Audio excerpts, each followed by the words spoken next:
All right, let's shift gears and bring you this discussion now. Do you remember the most memorable moments that you might have had, events in our democratic dispensation, such as elections in South Africa, or when the Springboks or Bafana Bafana won, the joy of listening perhaps to your favorite drama? All of these, for millions of people in the country, happened through one or the other SABC channel. Over the years, through the good and the bad, audiences have responded to the public broadcaster's content. And today, we decided to press pause for a while, in a way, really, and speak about the future of public broadcasting. Can't think of a more suitable person to help us think through these things than the SABC's very own Group CEO, Nomsa Chabeli, who's with us here in our studio and has been in the position for about a year. Welcome to Studio 9. Great to see you, and thanks for your time. And thank you for having me. The most recent news I've come across is your appointment to the Global Task Force for Public Media, prestigious institution, along the likes of your counterparts from the BBC, I think Swedish television is also there, and several others. Perhaps let's give some much needed context around what this institution actually does. So the Global Task Force is part of the public media. It encompasses the 7 leaders in major broadcasting institutions globally. And the importance of it is, we're seeing quite a lot of changes that are taking place from a media perspective. But the most important thing that we do as a force is looking at how we ensure the integrity of media, the integrity of communications, the integrity of information in a world that has been so, impacted by the changes that have taken place in the way consumers consume content. So we get together as leaders and talk about the future of broadcasting, the future of media, and how do we ensure the independence, the impartiality, and ensuring that journalists themselves, are still very much attuned to true journalism and ensuring that the public is receiving the news that they're supposed to be receiving. And gosh, when we speak about the changes, one is spoiled for choice about where to begin because things have changed so dramatically. But perhaps let's just begin by talking about the fragmentation of audiences. When I was watching news while getting ready for school, which is perhaps not too long ago, there was a very big culture around appointment viewing for the 7 o'clock news, for example. Today, people don't even have to wait for the top of the hour to get news. And I'm sure this is impacting on ways through which public broadcasters reach out to audience and find relevance with those audiences. I think that's what's important, is that public broadcasting still has a lot of relevance. The issue is then how do you ensure that that relevance is still sustained in a very disrupted media industry. And you're correct that we're in a multi-platform, multi-viewing environment. We talk about screens. We no longer talk about TV because I watch when I want, where I watch, on whatever device I want to watch it from. And I think from a public broadcasting perspective, we've accepted that audiences have changed. And we have to change with audiences. And one of the key things that we've done is really looked at how then do we as public broadcasters position ourselves in this world where it's not just about appointment viewing. I always say to the team, the world of prime time is gone. Prime time TV is gone. I decide when it's prime time. And therefore it means that in our thinking, in our scheduling, when we're planning our content, we need to think that people will consume this whenever they want to consume it. Therefore comes a digital disruption. And the reality is that we must embrace it. We must inculcate it into our thinking. And hence one of the biggest things that's happened recently out of the SABC is the growth of our OTT streaming platform. And we've seen in terms of the rate in which it is growing, it's obvious that public broadcasting is still very relevant, but as broadcasters, we have to ensure that we understand the consumer needs and we react accordingly, but also that we invest ahead of the curve to ensure that we are still relatable. That's interesting, because my next question was going to be around sustainably growing your revenue as you talk about investing. I know here at home there's been a lot of conversations around the SABC bill and a funding model, and I suppose our legislatures are working on that.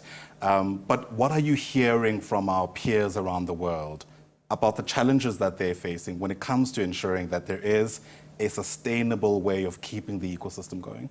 So what's interesting is that SABC is actually the most commercial public broadcaster, one of the most commercial public broadcasters in the world. Public broadcasters by nature are funded by their own governments. They've come up with mechanisms in which there's perpetual funding. The BBC, for example, is revising their public funding model. They have, for example, the biggest compliance when it comes to TV licenses. So the majority of their income comes from there. Some of the other public broadcasters, in fact, they're funded funding comes directly from the fiscus. That is not the case with SABC. SABC, 83% of our revenue comes from commercial activities. Wow. 13% comes from TV licenses, and then 4% comes in the form of a government grant. And even that grant is already predetermined. Money goes to Channel Africa, and then the rest of it goes to educational programs, looking at children's education, for example. So it means that as SABC, we need to think outside of the box in terms of long-term sustainability. We talk about the fact that there's fragmented media, to your point. We live in a very polarized society. And the reality is that as SABC, we have to ensure that we are still relevant to those audiences. And we find ourselves in a situation where, from a funding perspective, we are not sitting back and thinking that government is going to save us. That's not going to happen. So we have to think in terms of what are the different revenue streams that are available to us. And hence the OTT streaming platform becomes very important, looking at then how do you monetize that. But I think it's critically important to say that globally we are seeing that with the disruption that's coming in the form of digital and social platforms, we've all been impacted in terms of reduced audiences and audiences that are younger, audiences that are digital natives, that are not used to the fact that you and I used to wait for the 7 o'clock news to get our information. So what it has required is for all of us to think differently. And the task force by its nature is that although, it's all about preserving the future of broadcasting, ensuring that we fight the issues of misinformation and disinformation. Right. But we also look at how then do we sustain ourselves in a disrupted world, because this disruption is never going to end. It's going to be continuing, and we're seeing in terms of the growth of user-generated content, for example. And as SABC, what does that mean for the future of the SABC? So that's very critical to us and SABC in terms of our funding going forward. We're looking at this multi-platform world and we're saying, what are the possible revenue streams for the SABC? Looking outside of the government funding model that is being discussed. But as I said, as a commercially viable institution, what are the opportunities available to us on that? And I think the exciting thing is that the fact that 83% of our revenue still comes from commercial activities is to show that we're not sitting on our laurels. We are a big competitor in this country when it comes to advertising and sponsorship. We are a big competitor when it comes to audiences. Yeah. We need to remember that we have 5 TV stations, but we have 18 radio stations, still the biggest audiences with more than 26 million people who tune in on a daily basis to watch and to listen to us. And therefore, there's a real great opportunity for us to leverage that going forward. No doubt the SABC's voice is still very much a force to be reckoned with, and the numbers bear testament to that. I don't think even competitors can argue against something like that. But what comes with the democratization of the space is a whole lot more people having a voice, for better or for worse, and that leads us to misinformation, which you've just mentioned. Everybody is struggling with that. We live in an era called a post-truth era, where in fact, the facts shouldn't get in the way of a good story, as they said, which raises the stakes so much, especially for institutions with a public mandate. And I think that's very critical, because to be trusted is very critical when it comes to a public institution such as ours. There should never be a moment where people doubt that breaking news at SABC could actually be false news, which tends to happen, for example, with social media. So that public mandate is very critical, and we guard it very jealously. And it's enshrined in our independence, in our impartiality. It's enshrined in the SABC Charter. So that's very important for us. And therefore, for us, the issue of fact-checking, ensuring that the news that we deliver is credible at all moments, is very, very important, because the minute you lose that credibility, the minute you sow the seed of doubt, it's when then the public mandate becomes, questionable in people's eyes. And therefore, yes, it's all about a fight for eyeballs. It's a fight for attention at the end of the day. But in that fight, we can never lose sight of why we exist. So it's important. We always say, from an SABC perspective, we give an opportunity to the diversity of views, because we represent society. We are actually a custodian of democracy. We are South Africa's greatest historian, for example. If you just look at the archives that sit at the SABC, I always say we are South Africa and Africa's greatest archivist. We have the biggest newsroom on the African continent. We represent all the languages in South Africa. Therefore, there's such an important responsibility that is borne by the SABC. Therefore, yes, we live in a world where we are all fighting for that attention, but we can never ever lose sight in terms of why we exist and the bigger role that we play in society. Yeah. What I find, especially given the year we've just come from in South Africa, is that there are so many people who believe they have a stake in the SABC, and technically they do. It's a public broadcaster, and it belongs to the people, as it were. But I wonder what challenges that presents itself with. You know, recently the SABC was in court because of the use of a certain term. There's been all manner of political statements that are being made about people and how they feel about the SABC. And I wonder, you know, as the head honcho, how you navigate sometimes those very troubled waters. Yeah. You know, the reality is that it's true we navigate very troubled waters because SABC does belong to South Africans and they are invested in it. So that we cannot deny. And that we welcome. It's very important. Therefore, it means we are still very relevant. You know, so the fact that, you know, we are going to court, the fact that people do take us up on certain matters is important because it means that there's relevance. We play a very important role in determining and shaping discourse in South Africa. And therefore, from an SABC perspective, we welcome that. And we do stand on our feet and we defend what we believe in because we believe that we are, you know, guided by the SABC Charter and we need to stay true to that. So that's critical for us, that independence and impartiality cannot be compromised from an SABC perspective. And to that, you know, to your point, in a world where truth is questioned, you know, we live in a post-truth world, to say you look back and you say, what was the truth? But what's important about it is that we have to be rigorous in our approach. You know, we have to interrogate everything that we do. And as long as we do that, we have those guardrails that we've put in front of us in terms of how we manage the independence of the newsroom and ensure that that is not compromised, you know. And I think that, for me, makes me sleep better at night, knowing that we do have, you know, those guardrails that we've put into place. And yes, a lot will be questioned. We don't live in a society that just accepts everything as dogma. And that's the beauty about South Africa, in a sense, that we live in a democracy where people have a voice, people have a right, and they see SABC as a critical platform in giving them that opportunity for themselves to be heard. Yeah, a space where the space is being contested. So we certainly feel that now and again. But anyway, as we round off, I know this is a bit of a milestone moment for you. You've been in the position also for just over a year, if memory serves. Reflections with the benefit of hindsight about, you know, places perhaps that are low-hanging fruits for an institution that many people still look to just make sense of this unprecedented time that we live in. You know, what's interesting is during this period, we had the national elections where SABC was really lauded for how we managed to deliver the wall-to-wall coverage of the elections.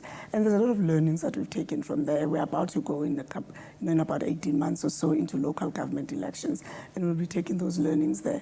And I think also, you know, there's quite a lot that one has learned. You know, I always say the first year you pay school fees. They say you find your sea legs, you start to get to know the institution, the historic challenges. And the SABC is a complex beast.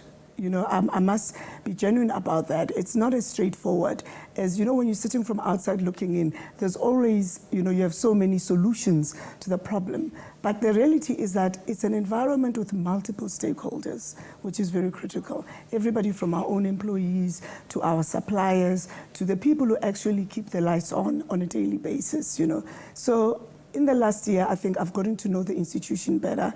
I've gotten to know the opportunities available to us, the competitiveness of the sector, which is something else. And the fact that because we are the most disrupted sector, you know, content, it's no longer about broadcasting. We talk about the fact that we are in the public service media space. Because when you talk about broadcasting, immediately you box yourself. The reality is that content is everywhere. And as SABC, we need to think as a media platform rather than just a public broadcaster. Yes, we're a public broadcaster, but we're also a content provider, and therefore our competition is not just the other broadcaster, it's also the social media platforms. It's anywhere where you actually get your content.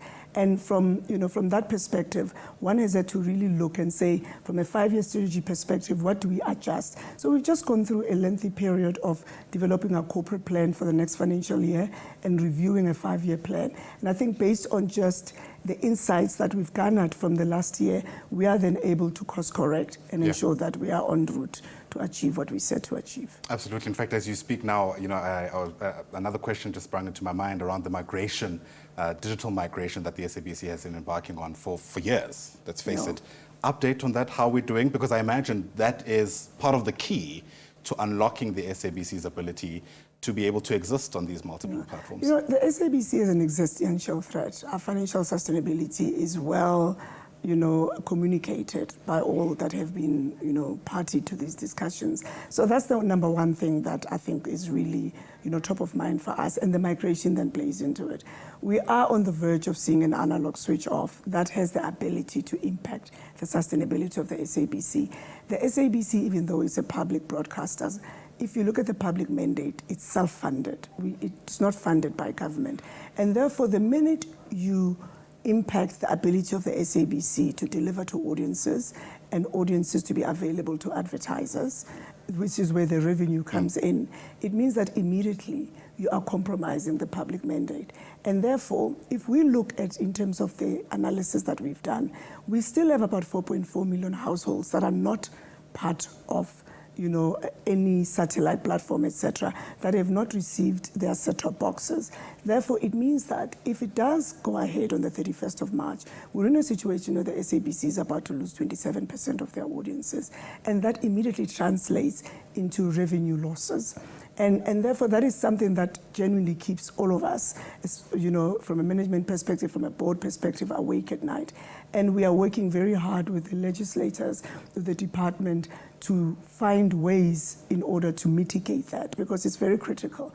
The reality is that the digital transformation has not taken place at the pace that it should have taken place. And why is that, Nomsa, do you believe? I mean, I've heard so many different discussions around the urgency for this to take place, but it doesn't seem to be getting on with the pace that you desire to. No, it's really not.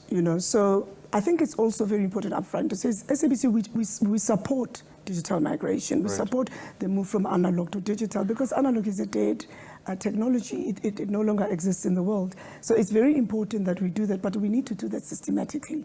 Currently, the country is not ready for that change, simply because if you look at the rollout in terms of the pace, at the moment, I think with connecting about 16,000 households a month. I've just spoken to you about 4.4 million households that are not connected. If we are only rolling out 16,000 per month, how long is it going to take us to connect everyone? And the reality is that this is about universal access. You cannot take universal access away from South Africans, because it is their constitutional right to information, to education, and to entertainment. Therefore, the reality is that the planning has been there. We've had the challenges that have taken place at the post office, because that was a major source of distribution for the set-top boxes. We've got data integrity issues that are currently taking place, because you can't really say how many households actually do at the end. So if you look at it, you had 1.7 million households registering in the last 3 years. 1.3 million households have received the set-top boxes. But the reality is that as we sit here, we don't know how many of those set-top boxes are still in usage. Things break. Yeah. Things break. Floods have happened. Things have happened. So, but as we sit here, we can't say the set-top box we gave you 5 years ago is still in use. So the reality is that we do have those challenges. And we are saying, as SABC, we are very committed to the digital transformation. We taking leadership in running, for example, the communication in terms of the public awareness programs, telling the public how they can register, how can they access the set-top boxes. So we've taken that leadership in terms of using our platforms to communicate that message. But the reality is that there's also the logistics side of it in terms of the ability to install and to maintain, which is very, very critical. So that is basically the perfect storm that the analog switch of conversation is taking place. And as SABC, we are saying the country is not ready for that final switch off. There's only 18%, by the way, in terms of the migration that needs to happen. We've shown our commitment as SABC, because we vacated the frequencies that took place. I think it was about 116 frequencies that we vacated for the spectrum to be auctioned to the telcos. Therefore, from an SABC perspective, we are very committed to this. But what we are warning and cautioning against is to say that let us do it systematically. We cannot leave anybody behind. Fair enough. There is so much more to be discussed, but I know you have an institution to run, so I'll leave it there for now. Nomsa Chabeli, thanks very much indeed for speaking to us. And I think everybody will admit that it's in all our interest to have a public broadcaster that works. So all the very best with the task you have ahead. Nomsa Chabeli, of course, is the Group CEO of the SABC.